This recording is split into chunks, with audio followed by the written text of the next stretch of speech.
Très bonne performance de Lawson qui a tenu Max Verstappen derrière lui toute la course, quasiment, enfin pas toute la course, mais une bonne partie, la moitié je dirais. Non, mais c'est vrai. Alors certes, on peut pas dépasser facilement ce circuit, on l'a vu, mais c'est quand même une belle perf de sa part. Je suis vraiment content du résultat d'aujourd'hui, a déclaré le Néo-Zélandais, qui a également gagné une place sur la ligne d'arrivée par rapport à sa position de départ. Et encore une fois, d'ailleurs, il finit devant Hadjar. La dynamique, c'est en train de s'inverser chez VCarb, je trouve, là. Attention, Hadjar à pas décevoir le clan Red Bull, Marco, etc.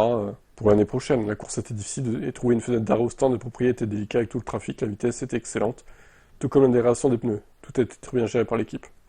C'est jamais facile de suivre un pilote comme Max. Notre stratégie nous a permis de conserver notre position jusqu'au bout. C'est évidemment formidable d'avoir plus de régularité lors des dernières courses. L'essentiel sera de maintenir la dynamique après la pause estivale. Eh ben on lui souhaite. Hadjar, une vraie frustration de perdre des points.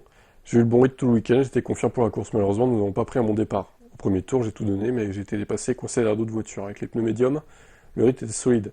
Un bon résultat pour l'équipe, pour Liam. Mais il y a certainement beaucoup de points positifs à prendre en compte. La voiture du potentiel, il faut juste que je mette tout en œuvre quand il le faut. On a été un peu malchanceux lors des dernières courses.